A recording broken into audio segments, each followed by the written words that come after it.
This episode is brought to you in part by the American Homebrewers Association, who invites you to give the gift of membership this holiday season. Purchase a membership gift card with promo code GIFTIPA, that's GIFTIPA, all one word, and receive a free copy of Dick Cantwell's book, Brewing Eclectic IPA, Pushing the Boundaries of India Pale Ale. Visit homebrewersassociation.org today for details. That's homebrewersassociation.org.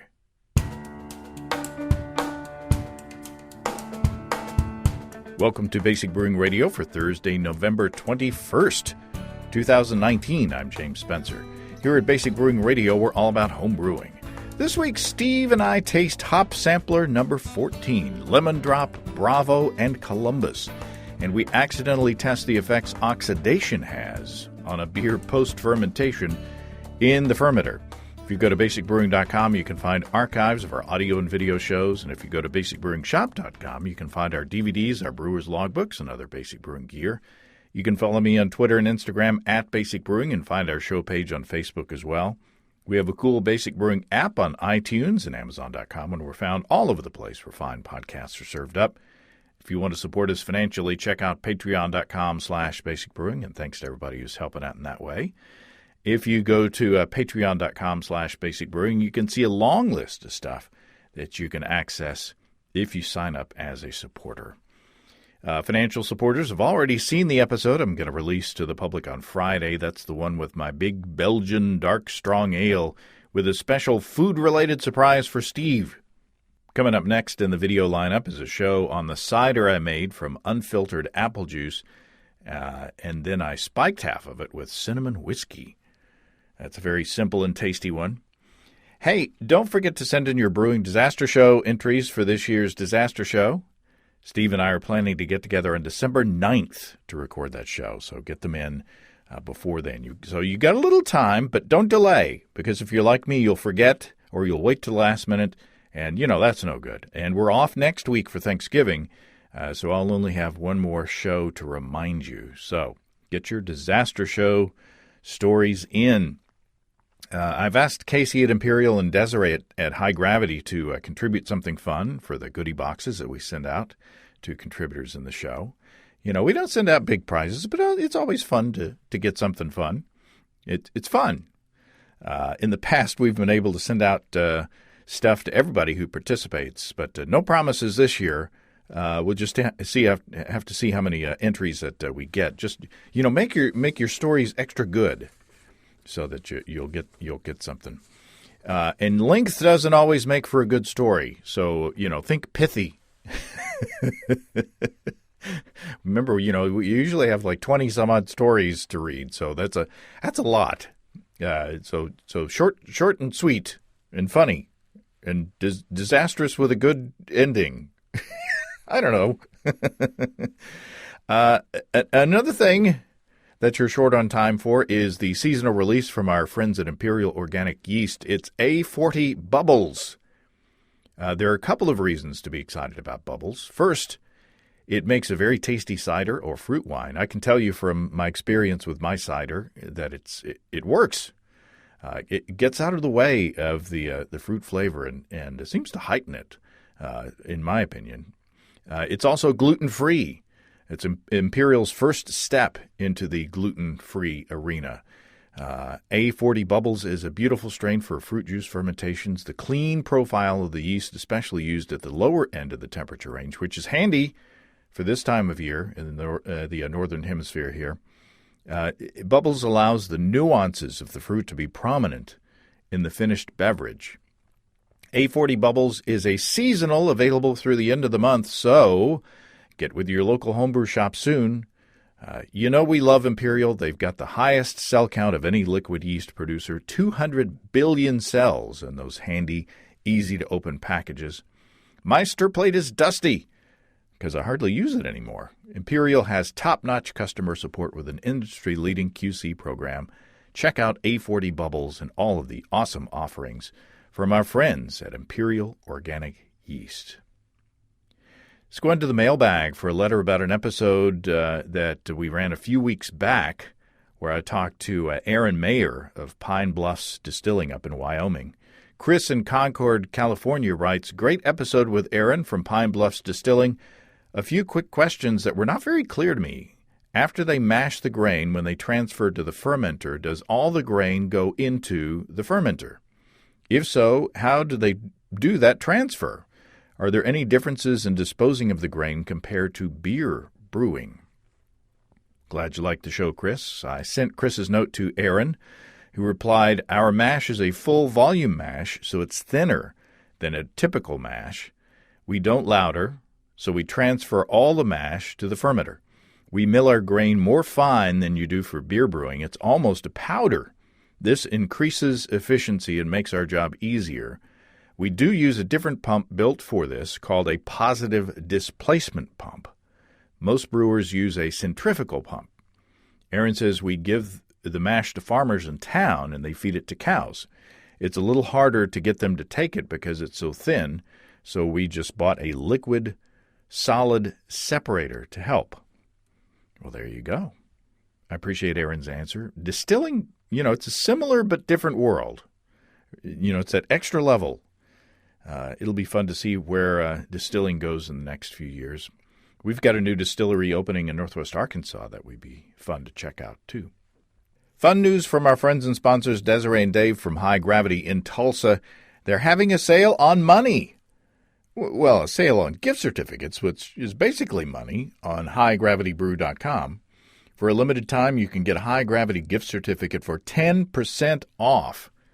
If you go to highgravitybrew.com, you can see that they have several gift certificate denominations from $5 all the way up to $1,000.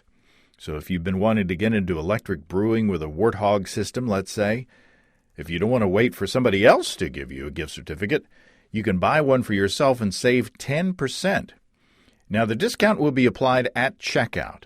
So just add a gift certificate of your preferred denomination to your cart, and you'll see the 10% savings when you go to checkout. Now, this is only for a limited time. Check out highgravitybrew.com for details. You can not only use these for electric gear, but for everything else on the site, beer kits, ingredients, all the works. Take the pain out of propane now for 10% off gift certificates at family-owned and operated highgravitybrew.com. Okay, this week's Hop Sampler has a bit of a twist, as we talk about it in the conversation, Steve and I. I screwed up, and I let one of the small batches get a bit oxidized in the fermenter. Will it make a difference? Well, let's see. Well, Steve Wilkes, welcome back to Basic Brewing Radio. Thanks, James. This is Hop Sampler number 14, I think, if my calculations are correct. And this we have Lemon Drop, Bravo, and Columbus. And if you're new to the Hop Sampler, what we do is, this is a blind tasting between these three beers. What I do is I take 3 quarts or 3 liters of water, and I heat it up to about 140 degrees, and then into that I put 1 pound or 450 grams of Pilsen Light Dry Malt Extract and mix that up. And then I bring that up just to the boil. And then I shut off the heat, add the prescribed amount of hops, and set it aside on the stove away from the heated burner for 30 minutes. Then I cool it and pitch 3 grams of USO5, Safale USO5 in each. And then ferment out. And then I bottle in 12-ounce bottles, and I add a carbonation drop to each bottle.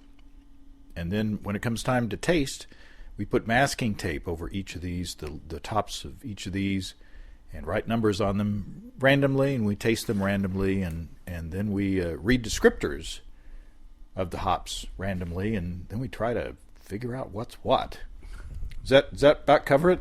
I think that nails it down pretty solidly. I should just pre-record that part. Yeah, that's right. Or just have a third party random announcer record that part.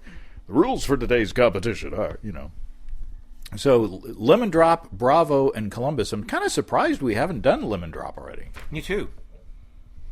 We've used Lemon Drop. And we've liked Lemon Drop, but it's kind of one of those that you would think that you would want to taste by itself, fairly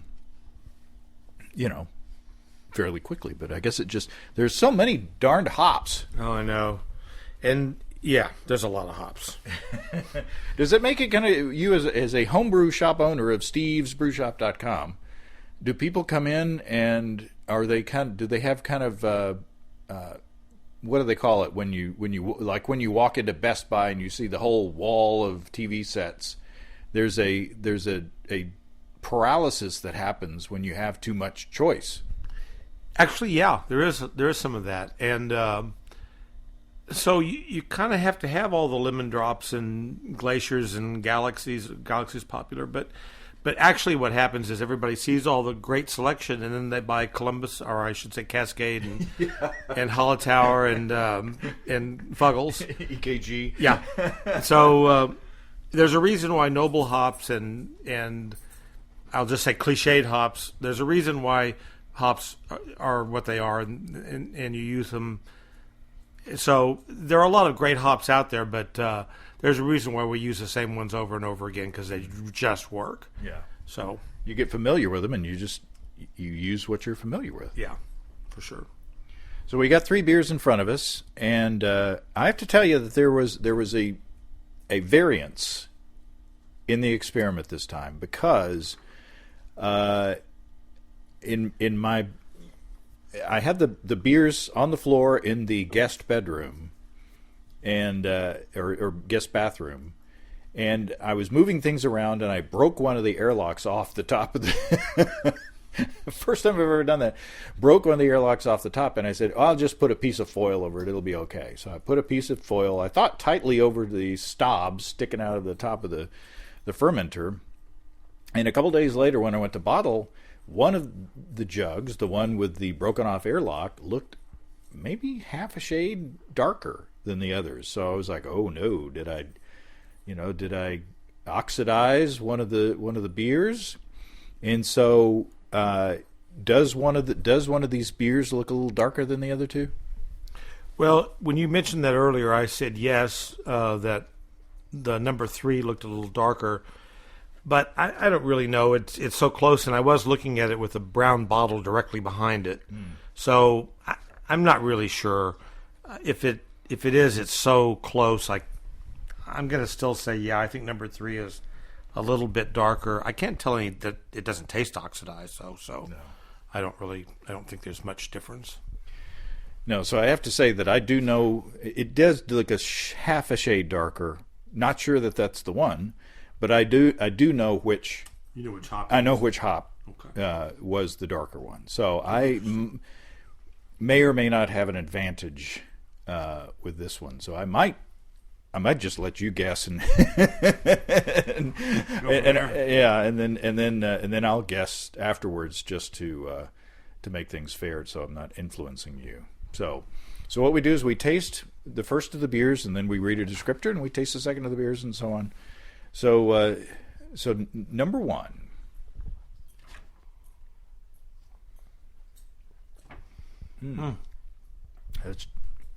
That's really good. It's nice and clean, and fresh, and I would say lightly citrusy. Me too, and it's a little bit spicy. It's a very pleasant taste. It doesn't have any kind of. It doesn't taste dank or, I don't know, stale. Sometimes some hops will have kind of a stale, dank taste to them, and this doesn't at all. It's actually quite nice. I forgot to say that I put a full 1 ounce of lemon drop in the batch at 28 grams because it's at 5.2% alpha acid. 10 grams of Bravo at 15% alpha acid, and 8.5 grams of Columbus at 17.3% alpha acid. So quite a range there, from 5.2 to 15% to 17.3. But each one of them, I think, and we say this every time, I can't pick out one of them that's remarkably bitter than the other, more bitter than the other two. No, I can't either. They all have relatively the same bitterness to my palate, and I'm really surprised at how close together these 3 taste to me. Although they do taste differently, but very common. They have a lot of commonality in their flavor profiles, in my opinion. Yeah, I was hoping that with Lemon Drop it would be so lemony that it would be like the one that stuck out. But I think all three of these have a lemon character to it. I agree completely. And there's no hint of pine in any of these. They don't go to that kind of Chinook, Cascade, Centennial flavor. They're not piney or well, they do have a little mint maybe. So they're herbal, but they're not pine or fir or whatever. Balsam, I don't know. Juniper, any of that. Larch.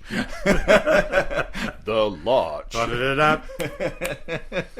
No, that's the lurch. That's the lurch. Oh, larch. Sorry. I was making a Monty Python reference. You went straight to Addams Family. But number one, I enjoy quite a bit, and it is a light citrus flavor. Lemony. I would just say lemony. Yeah. Well, then let's read the number one descriptor, which happens to be lemon drop. Now, we're not implying that this is lemon drop. Right. It's just that lemon drop is number one on the hit parade in the descriptors. So, lemon drop offers a unique lemon citrus character with a pleasant aroma. That's all in quotes. The bright citrus and subtle herbaceous notes are perfect for sessionable beers, while ales tend to bring out her sweeter side. Ooh la la. Lemon drop is delicate and refined enough for quality lagers. So. That sounds delicious. Well, yes, it does. Do you sell much lemon drop? Yeah, I do. I actually sell quite a bit of it. I think the name might have something to do with it. Don't you? Because I definitely do. I mean, because if you have a hop that's called Zeus or Columbus, it's like, well, what's that? Or, what's that about? Tomahawk or Warrior. Warrior sounds like it'd be a good bittering hop, just because it sounds so strong and intimidating. Yeah, I sell that to ex-Marines. But you can never be an ex-Marine. Oh, that's true. You're right. Sorry about that. Thank you.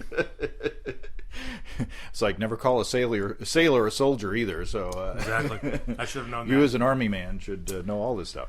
Well, there you go. Yeah. So should we taste number two? Yeah. Wow. See, I like that too. Yeah, I like it a lot. I like that quite a lot. I think the flavor, it's more powerful than number one. Yeah. There's more of it. Yeah, it's just more of it. Yeah, it's very, very similar, but it seems to be brighter.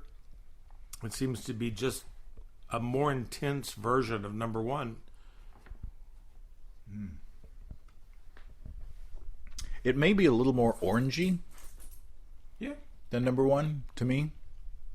So instead of lemon, it goes more to orange, or tangerine. Tangerine. Boy, I really like that a lot. Yeah, but it's more of a tropical, fruity kind of. It's less like super, super clean, light citrus, and it's more of a deeper tropical aroma or tropical fruit flavor. Yes. I don't know. Does it go to mango? I don't know. No, I don't get mango out of that, but although there's a candygram for mango. That's Mongo. Oh, well, I keep getting these things mixed up. Candygram for mango.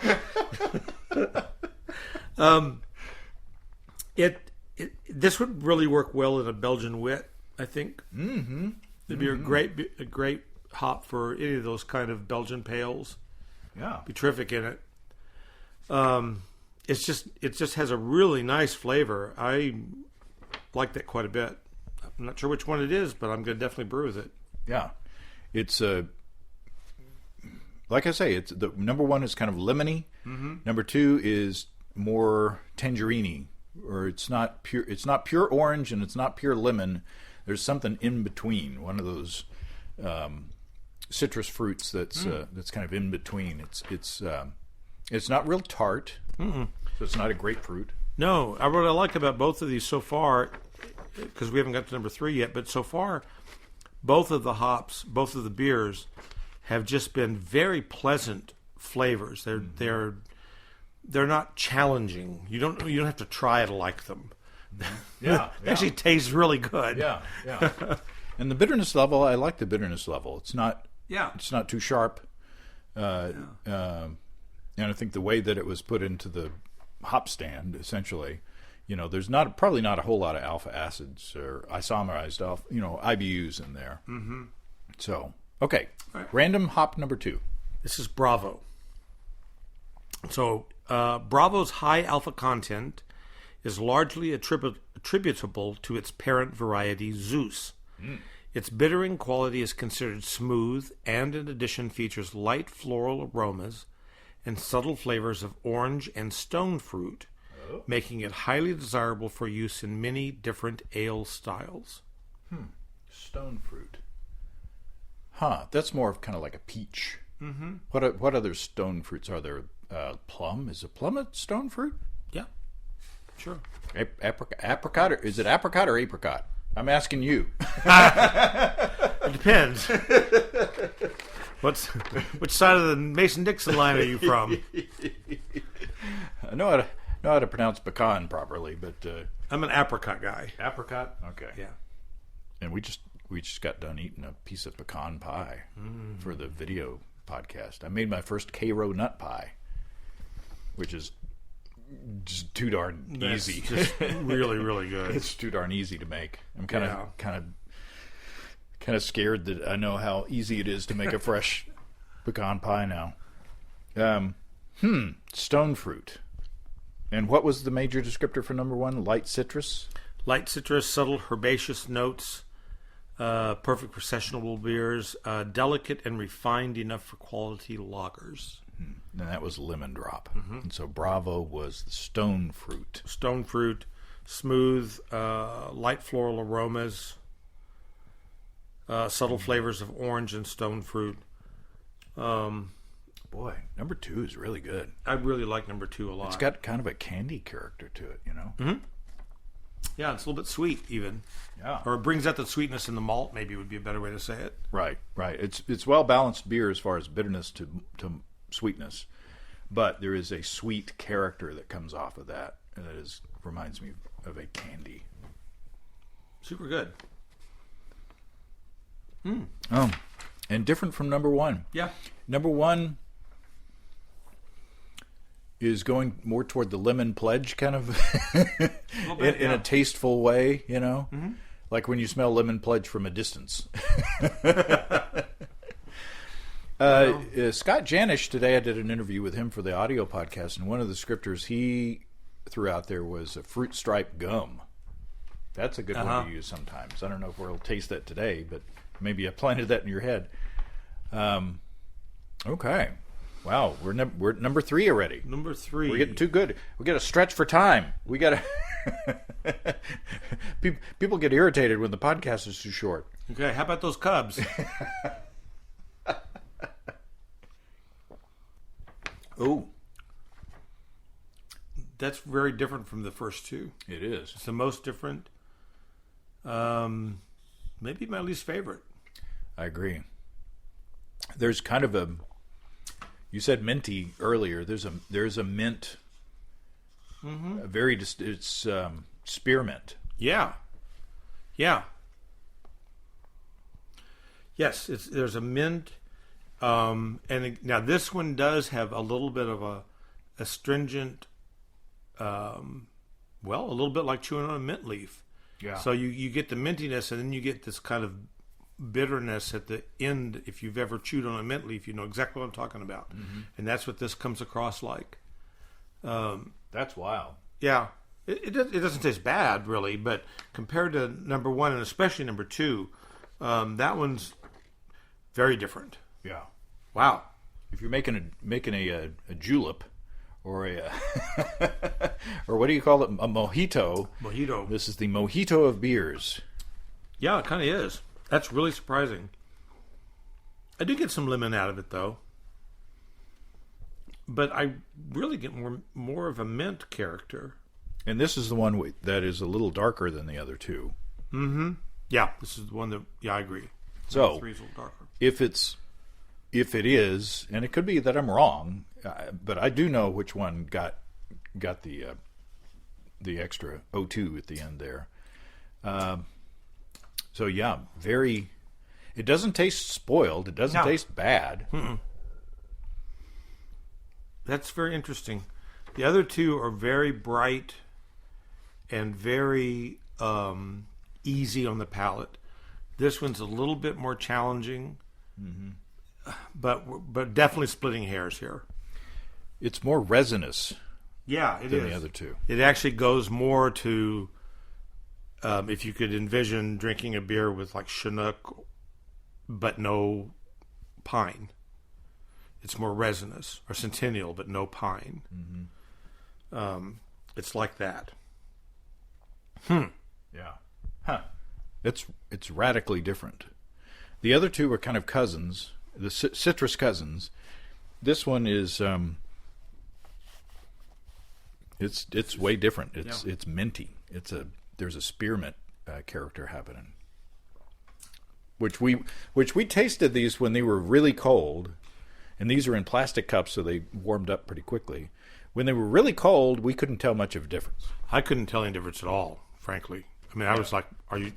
In fact, I even thought maybe you were spoofing me, and it just made one beer. One day I might.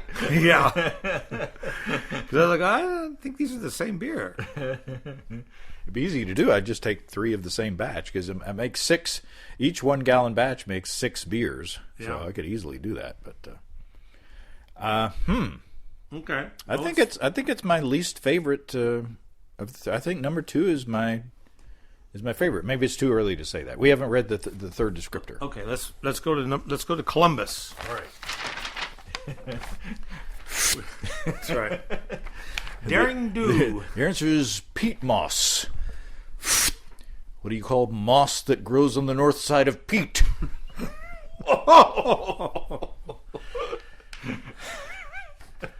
They removed my glasses. Originally bred by Charles Chuck Zimmerman as part of a USDA breeding program sometime in the 1970s. Columbus is sometimes referred to as CTZ, Columbus, Tomahawk, and Zeus, though it is genetically distinct from Zeus hops. It features a punchy hoppiness and deep, pensive aroma. You know what? I feature a deep, pensive aroma when I haven't had a shower for several days. And understated citrus notes. Well, that too. Perfect as a dual-use hop. Although I'm not perfect as a dual-use hop. Perfect as a dual-use hop. Commonly used late in the boil, and when fresh, Columbus has an herbal flavor with a lemon citrus back note. Usable in a number of styles, notably American-style ales. So, read that last couple of sentences again. Okay, I'm going to start this paragraph. It features a punchy hoppiness and deep, pensive aroma with understated citrus notes.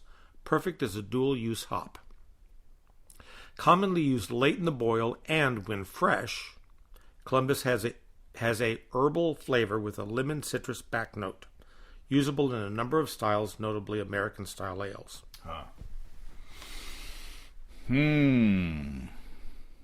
So. Well, interesting. So these are all citrus hops. We didn't really pick them. We kind of picked them because, well, what do we got left to do? It's like, but, what's left in the case? Yeah, what haven't we done? But it turns out that they're all very similar in their descriptions. Yeah. None of them are described, again, I keep going back to that pine thing, but none of them go back to the pine kind of flavor. Right. They all go to some form of citrus, and they do clearly do that. But we agree that the third one goes to a mint, an herb mint kind of thing. I think of it like mint sauce on lamb almost. Number 2 seems to be the brightest, freshest, and it goes to orange or tangerine. And number 1 seems to be more the most lemony of the 3. Okay, so I'm going to let you, since I have this knowledge, based on our tasting, I want to. Okay, I'll give you 2 chances. First, I'll let you. with your untainted opinion, leave your taint out of this. Your untainted opinion. I want to see what you feel like each one of these are, and then I'm going to tell you which one was oxidized.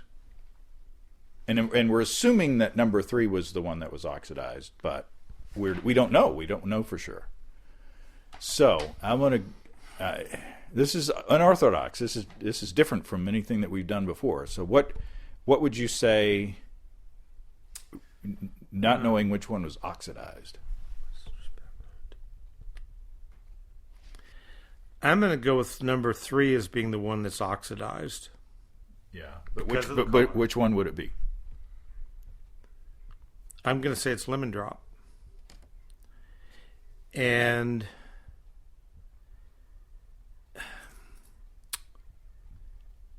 because it is lemony, but it's lost. I just think the herbaceous note thing kind of gets me. So there's an herbalness there, and if it's the oxidized, I might be just dead wrong, but if it's lost a little something, it's herbal, and I don't get a lot of lemon, but it does go to lemon. So I'm going to say that that's lemon drop. Number 3. And then I'm going to say that, I don't know. I'm going to say that number 1, pensive aroma. Lemon citrus. I'm going to say that number 1 is Columbus, number 2 is Bravo. Okay. Because number 2 is just really the orange and stone fruit. That's number 2 to me. Mm-hmm. It just really has that oranginess and that kind of. It's my favorite, and I really like.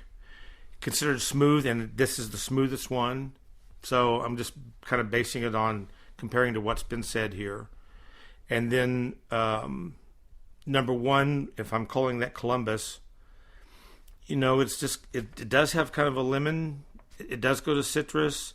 It's very pleasant beer, but it doesn't have the punch of the orange Bravo that I think is number 2. So that's what I think. Number 3, the one that we think is oxidized. Yeah. The one that it appeared oxidized to me, it appeared darker to me, was lemon drop. Yeah. I thought that you were going to say that number 3 was Columbus because of the mint, all the talking of the mint in the descriptor. But you said it was lemon drop. Because I felt like it had dropped, that if it was oxidized, it had dropped the really delicate. So I was like, okay, if you oxidized out, what would you lose first? What would you retain?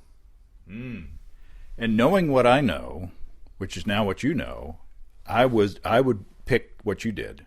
Number 1 is Columbus because of the lemony thing. Number 2, Bravo as the orange thing. Yep. And then number 3. See, if I had not known, I would have picked number 1 as lemon drop because it is the lemoniest of all 3. Yes. But no, I believe, from my knowledge of the color, that number 3 is lemon drop. Well, so you amazed me. If you're right, this is going to be very impressive. Okay, so here we go. Well, let's pick number 3. Number 3 first, since it's the one that we think is. Well, I just assumed that number 3 was flawed. Yeah, that's what I went after. Right.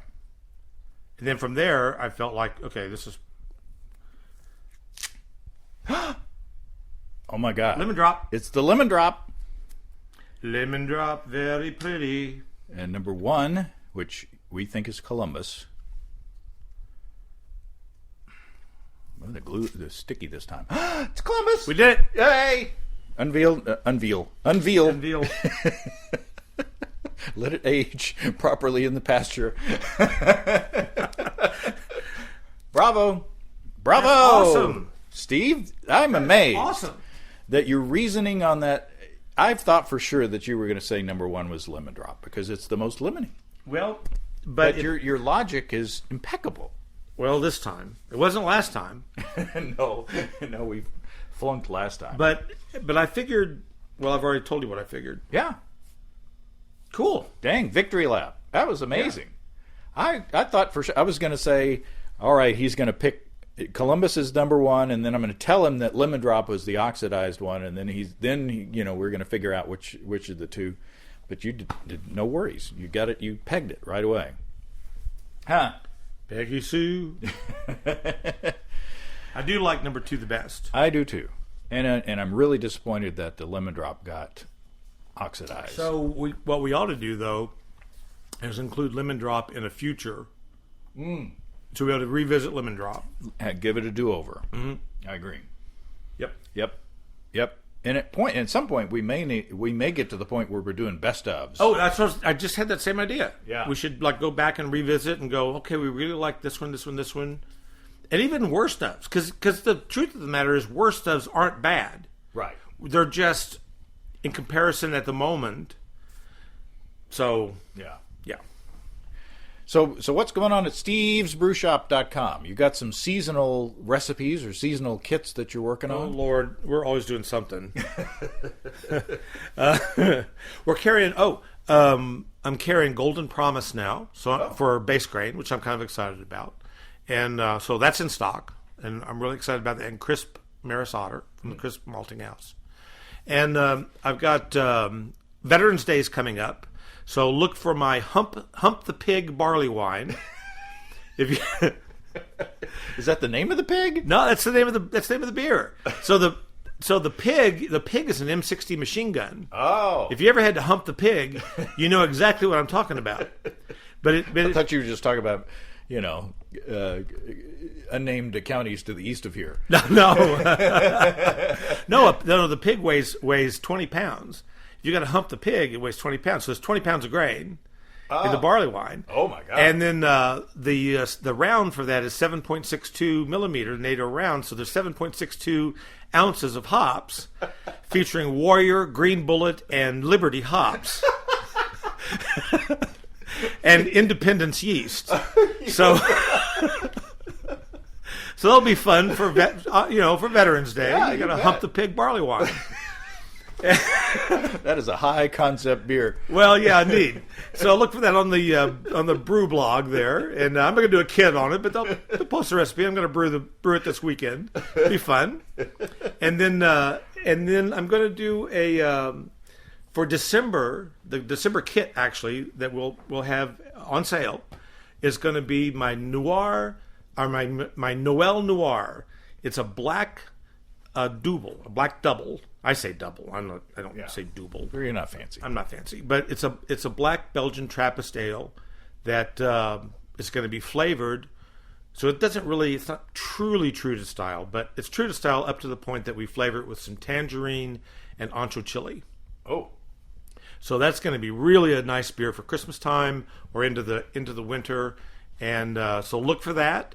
And then the November beer of the month will be my West Fork IPA, and that's just a nice British style IPA that just goes to all those kind of toffee notes, and it's not a West Coast American IPA. It doesn't go to all the giant pine in your face, but it's just a little bit more restrained, still plenty bitter. It's a real IPA, but it's a British style IPA. Yeah. So.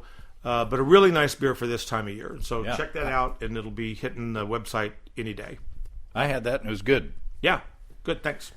Well, congratulations. We went from all right to all wrong to back all right. Yeah. So the kids are all right.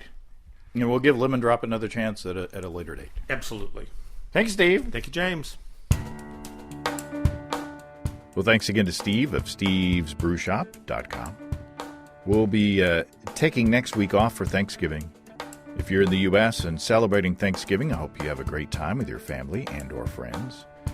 Don't forget to send us your brewing disaster stories to james@basicbrewing.com. If you have disaster stories, brewing questions, show suggestions, or just want to say howdy, send that all to james@basicbrewing.com or just fill out the contact form on basicbrewing.com. And please don't forget to tell us where you're from. Check out our mobile-friendly shop at basicbrewingshop.com. Thanks to everybody supporting us through our Patreon page. Special goodies coming your way. Check that out at patreon.com/basicbrewing. That's all until next time. Until then, thanks for listening, everybody. I'm James Spencer. Production help, Basic Brewing Radio, and our website is provided by Kelly Dotson. Basic Brewing Radio is a production of Active Voicing. We'll talk to you next time, everybody. So long.